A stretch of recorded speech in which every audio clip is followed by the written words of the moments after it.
All right, ladies and gentlemen, Manj, great eats, great conversation. And now we are East Liverpool, Lubolino, 1970 East Liverpool grad, Nick Mazurka of the great Mazurka family, 1959, Potter, Pride, and of course, blue and white forever. Don't worry, Digger Dawson. Every time I talk East Liverpool, I mention that or I get penalized. Okay, here he is. John Babalik, as I mentioned over here as well, too, graduated from Wellsville in 1970. Explain about We Are East Liverpool and what that's all about as well. And, you know, we were talking about my drive down here tonight. I actually went along River Road in the East End. Parsons Coal Company, Jim Parsons, a lot of things happening in this region as far as industry. And when you think of what's happening upriver with the Shell petrochemical plant, and obviously we all are a big believer in the coal mining industry of West Virginia, this could be a very busy place once again, and it's already starting to show signs of life. As far as I'm concerned, that's a good thing. And like Six Recycling, we're recycling everything, and I think we're going to come back in a big way. Newcastle School of Trucking in downtown East Liverpool, where kids are getting a great education. They got some new housing construction going on, so Mayor Ryan Stovall doing a great job as well. But talk about We Are East Liverpool. Lou. It started out, Heritage Waste has a group get together, and Mr. Green? We're on the, I was on the committee, and one of the people in the committee decided, said we ought to do something where we try to unite Liverpool to come together more, and so they've taken the lead in that, and we've got a slogan called We Are East Liverpool, and it's more of a broad type idea right now to just get people enthused a little about the town and also get people to work together. You know, and they got a great hospital in this community as well, too, and they still have Homer Laughlin China, lots of people working there. But I want to give some love to the East Liverpool school system, where he happens to be a teacher. You know, I had 20 years of some of the best times in my life calling East Liverpool sports, but they have a wonderful high school here. Things are getting better, Rob. I mean, we went through some hard times. As everybody did. We went through some superintendents, and I think Mr. Taylor's come in and solidified the staff because he knew the people, and people would seem like they're working together, and hopefully in the next, like you said, in the next couple of years, things are going to continue to get better, and in all aspects, not just academics, but the athletics and the arts, and things are on the upswing. Louis was a teacher in the school district for many years as well, too, and an entrepreneur who's continuing to pay it forward. Now, your brother Jim played at Notre Dame, and he's married to Erin Moriarty, who works for CBS. Bigger paycheck, bigger talent. What can I say, folks? You just got to give credit where credit is due. But you as a football player in East Liverpool, 1959, you and your lovely wife Josie back here now. You worked in the aeronautics field, you were an entrepreneur, you traveled the world, you came back home. But let's go back to the late 50s, time that Frank Dawson talks about to me a lot, when the potteries were thriving, Crucible Steel was thriving, and every Thursday night they were lined up across the street when these stores were open late in downtown Liverpool. It was a remarkable small town. Jonathan, get a little bit closer, will you please? Go ahead. This town was remarkable. If you didn't have a job, you didn't want to work. And it was kind of family oriented. If your family was associated with Crucible Steel, you'd go up there and you'd find a job. They'd find a place for you. You'd start out as a laborer or on the railroad crew, and you had a job. If you were with the pottery family, well, you'd go over to Homer Laughlin or Hall China. Sure enough, they'd find a place for you when you got out of high school. And it was, what do we call it? Nepotistic. I don't know. Family oriented, the word again. Right. But it was family oriented, like who you knew. But Liverpool is sort of geographically an unusual town. East Liverpool itself is the center of two other small towns across the river, Chester and Newell. The east end of our town, where we are located right now, is also like 2 miles from downtown, which in those days was almost like a suburb and a complete little village. This street where Louis is located had men's store, women's store. They had two bowling alleys. Two bowling alleys, yes, two bowling alleys. Stores, movie theater. Movie theater. I mean, and then go around the corner up 3 or 4 blocks, you had the Catholic Church. And of course we had a Catholic Church, St. Anne's. Right. We had our church downtown. And right down the street's a Baptist church. I mean, this has always been a religious town. We've got churches all over the place, and they've been maintained, and they're still well attended. whether it goes back to our beginnings or family heritage type thing. All right, let's kind of Lou Vendetti, his high school coach. A lot of great coaches in and around this region. I go back, guys like Glenn Southern. So many of these guys are big parts of my life. Bob Morrison, Bob Fair, and I love East Liverpool. But basketball was always special to me.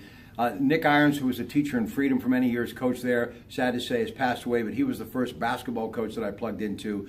But this guy, along with so many others, Bobby Dawson was kind of like my mentor and really taught me a lot about the region, and I would do nightly coaches shows on the radio for years, 20 years, from September until late February, early March. There was a different coaches show on the local radio station every night, and he truly was one of the most articulate. He graduated from Wellsville in 1970, and as I was coming here tonight, and Bobby Dawson was their coach, he goes to Bowling Green. Bobby Dawson goes to Bowling Green. Toddy Alloy, Nick Alloy, a great basketball player, graduated in the early 60s from Midland. He too went there. He was a coach here as well. Nellie Cummings, kid from Lincoln Park's going to Bowling Green. He went to Miami of Ohio. So a lot of talent in this region. But that game that you played against Midland, Bobby Dawson would always tell me about it, that you actually went to Lincoln High School and you beat them. Tell me about that game. Well, it wasn't Lincoln High School then; it was Midland High School. Well, Lincoln High School was called Midland. Yeah, yeah. And it was it was Coach Dawson's third year there, and he came. It would have been my sophomore year, and we played on the JV team, and the varsity beat the. We played in the JV game. We win the JV game. The varsity wins at Wellsville. And the next year, we went, and they kind of did a number on us up there my junior year, and then the senior year we went back up there for whatever the reason. And great game. Was George Green on George that? Green played on that team. George was a junior. Great player. His kid went to school here. Brett was a great player in Liverpool. And great game. Ed Okowski's there. And, Dawson, two legends, and games back and forth. And we played at their pace. We wanted to get up and down. Midland was kind of more lethargic and spread the floor and worked and got the shot they wanted. And we were lucky to win at the end. So Bobby Dawson's coach in Wellsville, 76. Quinny Carter, another great high school coach, golf coach. He was a player there. Bobby Dawson, an exceptional coach. After he leaves Wellsville, he comes to Liverpool, and I'm right at my stride. They actually won a sectional for the first time in ever, like in '87. Larry Long was on that team, and a lot, Alan Blythe, a lot of good players on that basketball team. Anyway, but I've said this, I think of Bobby Dawson in Eastern Ohio, and I think of John Miller. Now, John Miller had a lot more wins, but he was around a lot longer. But Bobby Dawson, a great basketball coach. He was, and he Come went on now. He went into a tough situation. A lot of people didn't realize this. We didn't have basketball, or football my sophomore year. The levy didn't pass, so there was no basketball or no football. I'm sorry, and we wouldn't have had basketball if they wouldn't have passed the levy. Mm-hmm. He takes the job, not knowing whether he was going to have basketball or not. They passed the levy the first Tuesday in November. We started practice the next day. And the rest is history. And he came down and coached both teams by himself the first year. His brother Al came down and would sit on the bench when he'd have to go into the locker room to get ready for the varsity game. And but he did everything by himself. And started a feeder program, started a 5th and 6th grade program. Had the players coach 5th and 6th graders, and got everybody involved. It was kind of like a family. And then I think like 3 years after that's when they went to the 3-class system. And I remember seeing in the paper they had from the 7th grade on up, everybody was undefeated. The 7th grade team was undefeated, the 8th grade team was undefeated, the freshman team was undefeated, JV team and the varsity were all undefeated. In '84, Coach Flint was the head man, and you had Greg Pooley, part of that team. They went to the Final Four, if you will, in Ohio again. But nobody ever gives enough love to the girls' team. The only state championship game I ever did, Julie Fike happens to work for Coca-Cola now somewhere in Ohio. She was on that team. Vicki Pooley was on that team. They lost by a couple of points in the spring of '87. It's like the 30th anniversary, I think it would be this year. That was a good basketball team. Well, Vicki went up going to High State, right. And she's married to Curtis Stokes, who played at Liverpool. Really? Really.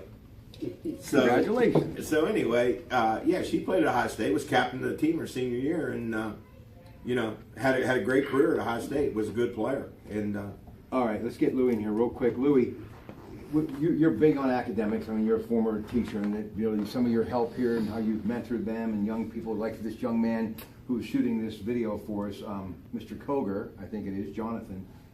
Talk about those sports and what it meant to you growing up as a kid. And that's what We Are East Liverpool is all about. All of the things that come with it, the bells and whistles we love, little cherry on the Sunday, but it's always blue and white forever. That's really where the roots of it all lie. And I never graduated from here, obviously, but I love this community and I love this town. But take me back to the late 60s, you being a player and obviously going on to Miami of Ohio, but it really wasn't ever as good as it was at Patterson Field on a Friday night. Back then, it was prime. I mean, we had some of the best programs probably in school history in all sports. In my junior year, we were 88-11 in all sports. We lost like 11 games for the whole year, so it was just not football and basketball. It was all the way across. We played pretty good. We played really good competition. We played Archbishop Carroll from Washington, D.C. We played DeMatha Catholic, which was after me, but that was still a great team, great basketball school. And we played Warren Western Reserve every year. That was our nemesis. We never really beat them, but it was always a good game. We played Aliquippa. It wasn't during their great times. I'm reading a book now about Aliquippa, which Played through the whistle. Yeah, what a book. And there's a lot of similarities. The whole valley is very similar to that book. Yeah, it's very similar in the attitude. And, you know, it's funny, when I went to college, they called me the river rat, you know.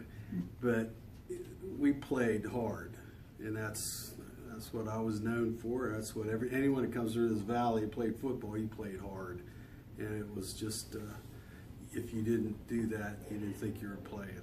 Well, Nick did the same thing. Let me just say, in closing, I don't think you'd really want to find a better place to raise your family and to find a place to make a living and also to hang onto your plate, ladies and gentlemen. That's why we're such a good partner. You see those hands? Those hands are lightning. They're lightning. I got that on film too. I have to do my own laundry. That's why I can say. I'll tell you, I'm the only one that hasn't fumbled anything right tonight. All right, ladies and gentlemen, I hope you have yourself a great rest of the night, and we just keep doing what we're doing, folks. The hardest working man in showbiz. It's your Pratte Pack. Don't forget, come down.